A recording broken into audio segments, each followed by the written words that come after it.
I'm back at it again, and this time I get first place and cash $1,100 in this home tournament. And I'm going to show you exactly how I was able to accomplish that in this video. Let's jump right into the action as I get dealt ace-9 offsuit in the big blind. Cutoff button and small blind all lent to me, and I decide to check it with a mediocre hand. We're going 4 ways to a flop that brings me a pair of aces. Now, with this being a limped pot, it's very unlikely anyone has a strong ace here.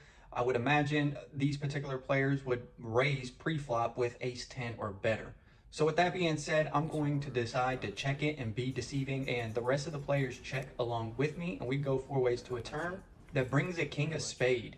I decide to check it again, and this time cutoff is going to open to 1200 and button makes the call. Small blind folds, and I decide to pump it up with the flush draw here and some straight draws, possibly already a straight, but very unlikely someone has 2-3 here. But with this board being pretty wet, I want to be aggressive right here in this particular spot, so I raise it to 3,300. Cutoff calls and button makes the fold, which means we are now heads up to a river that brings an 8 of spade. Now, my opponent is not always going to have a flush draw here, and I think my ace is definitely good here considering it was a limped pot. My opponent could have a weaker ace than me, or just a pair of kings, maybe just even a pair of fives. There's definitely some weak pairs that he can have here that I can bet for value. And I decide to go just over half pot size bet with a 5,000 bet. And my opponent thinks for a minute before making the fold. So we unfortunately went too big on the river there. We should have went about 1/3 to extract max value from him.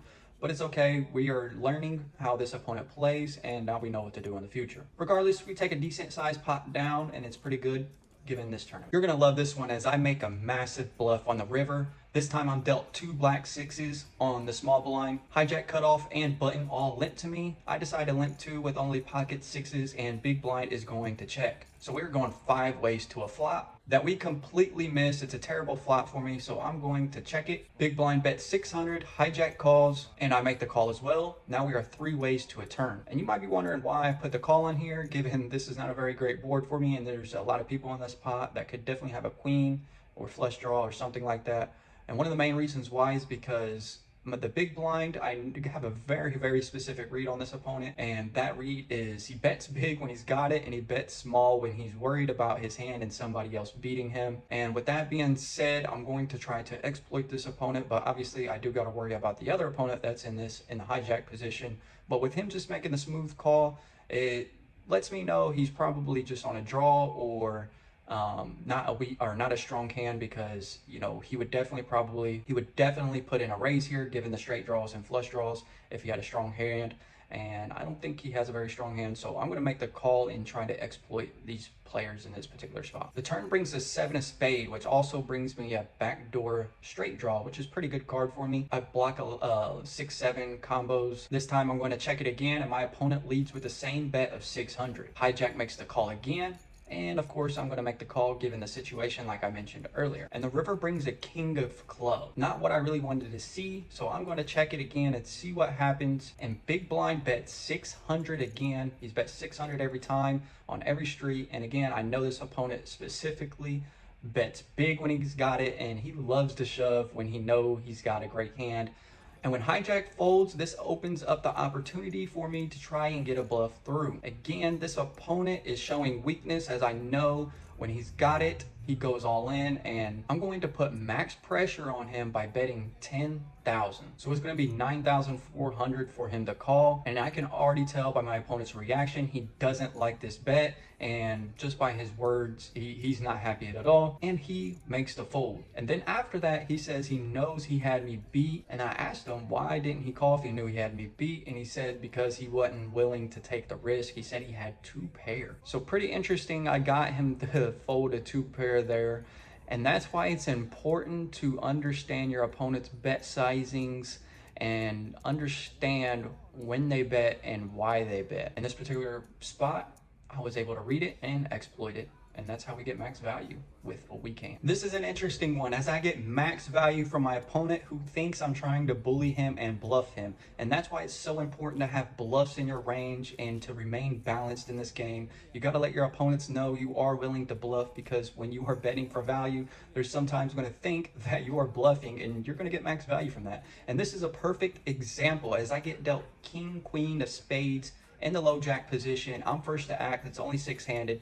And I raise it 3x the big blind to 2,500. It's folded around to the small blind who puts in the call, and the big blind also calls. So we are three ways to a flop. That brings me a flush draw. Not that great for my range considering it's a bunch of low cards, but my opponents aren't very skilled in ranges and they're not really going to realize that this doesn't hit my range that hard. And I also can represent overpairs in this particular spot and also have some equity even if they do call. On top of that, they both check to me, so I'm going to put some pressure on them and lead with 2,500. Small blind folds and big blind makes the calls. Now we're heads up to a turn that brings a two of club, pairing the board. My opponent checks again, and I decide to check it back to see a free card, hoping that we can improve on the river here. And that's exactly what happens when the three of spade comes on the river. We improve to a king high flush. And the best part, my opponent is now leading with 3,200. I play a little mind games with my opponent and ask him how much he has remaining, and then I put him all in. And now my opponent is just confused because I checked on the turn and he's not sure what I have. He doesn't believe that I have the flush, and he thinks I'm just trying to bully him by asking him how much chips he has left, knowing I have him covered. And he reluctantly puts in the call, saying he has a pair of nines. So we just got all of our opponent's chips on a king high flush, and we just won a massive 39,000 chip pop. We are off to a great start, chipping up early in this tournament, and that's exactly what we need to try and get first place. Lines are shooting up. They're now at 1,000, 2,000, and I'm dealt ace king of spades in the cutoff position. I raise it up to 7,000, and I typically go 3x in this particular tournament because a lot of my opponents in this home tournament like to call light, and I do not like it when we're going 3, 4, 5 ways to a flop. So I'm trying to isolate and get one or two people to call, and that's exactly what happens as everyone folds and big blind is the only callers. We're heads up to a flop. That brings out absolutely nothing. So when my opponent checks, I decide to check it back and see if we can improve on the turn. And the perfect card comes out as the king of diamond rolls off, giving us top pair, top kicker. And this time, my opponent is going to lead with 5,000. I'm, of course, going to make the call. I don't see any point in raising here. It's going to get all of his bluffs away, and I don't want to scare him off. If he has a 4 here, of course, he's going to make the call if I raise. So I don't really see any point in raising in this spot. And then the turn comes a 2 of spade. This time, my opponent checks to me. Now, I'm just thinking he definitely doesn't have a 4 here, or otherwise he would be betting here. Maybe he also got the king with me, or maybe has a pocket pair. So I'm going to bet for value here and make about 1/3 pot size bet of 8,000. My opponent puts in the call and shows us king 10 offsuit, and we are going to get max value out of this opponent as he tells me I had the perfect bet amount for him to call. And we are taking another 39,000 pot down. It's pretty massive in this tournament. So we are doing great right now. This time I got the boys with me, 2 red aces. Let's go. I'm in the hijack position. We're only 5-handed, so I'm first to act and raise it up to 6,000. Button is going to call, and so is big blind. So we're 3 ways to a flop. The flop comes 10-8, queen, rainbow. Nothing to really be scared of unless someone has jack 9 specifically. But I don't think so in this particular spot, given that I raised 3x the pot. I lead with 6,000. It's the same bet as my pre-flop bet, and button is going to make the call. Big blind folds, so we are now heads up to a turn that brings the 6 of spade. It does bring in some more potential straight draws, and I'm going to pump it up this time and get more aggressive for some protection. And also, if the river comes out of blank, I want to set myself up for an all-in. So I lead with 20,000. My opponent thinks for a bit for making an unfortunate fold. So again, we didn't get max value. It's unfortunate, but we do get a decent sized pot, so I'm not too upset about that. Let's move on to the next hand. I got another interesting one for you as I get very aggressive with ace 10 offsuit. Cutoff and small blind both limp to me. I'm the big blind, and with their limping range, I know they don't have a very strong hand here. So with that being said, I decide to pump it up to 12,000. I'm either trying to isolate or just to get the pot right now. Cutoff ends up making the fold and small blind makes the call, and we are going heads up to a flop that brings me a pair of aces. So when small blind checks to me, I'm going to check back and hoping that he can improve on the turn, because it's unlikely he has a premium ace here if he is limping pre-flop. And then the turn brings another ace. And even better, small blind is now leading with 12,000. What could he be doing this with? He could definitely have a weak ace with me. Like I said, I don't think he has a strong ace here, but he could definitely have something like ace 3, ace 4, ace 5, something like that he could have limped with, especially offsuits. He could also be on a flush draw or just have a pair of nines.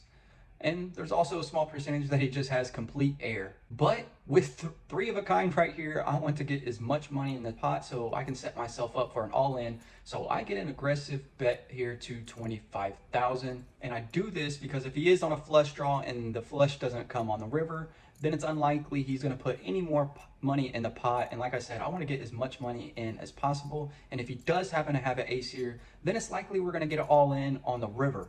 And that's exactly what I want given his limping range. But it could also backfire if he has complete air, because this is obviously going to get all his bluffs to fold. And after he thinks for a bit, he ends up making the fold and showing king jack offsuit, telling me he was thinking about shoving, and we unfortunately did not get what we wanted here. He did have complete air, and it is what it is. We could have just made the smooth call to get max value, but like I said, I was trying to get it all in by the river, and this time it just didn't work out in my favor. But it's all right. We still got a massive pot, and we're still chipping up, so we are doing great. Let's keep up the momentum. Blinds have shot up to 16,000, 32,000, and I am dealt pocket jacks on the button. The big blind has less than the actual big blind, so he's already automatically all in. And when it's folded to me on the button with pocket jacks, I'm going all in as well. And small blind makes the fold, so I'm heads up to a run out with the big blind. Check out the original video to see how it all plays out. I got jacks. We got. You got flip them, man. Have you called him yet? Yeah, he did. Okay. Yeah, I pushed all in. Big wine special. I didn't know if you called him yet. Oh my lord. Out the window. You ain't got spades, do you?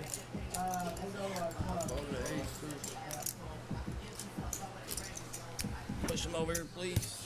We are now down to the final three players, and these two players have been begging me to split it for the last 5-10 minutes. We are now down to the final three players, and these particular people have been begging me to split it because they are short stacked and the blinds are so freaking massive that they do not want to play anymore. They would just rather split it.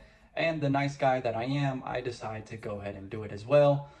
So first place, we agreed that I would get 1,100. I am the chip leader, so I do get first place money. Second place gets 650, and third gets 350.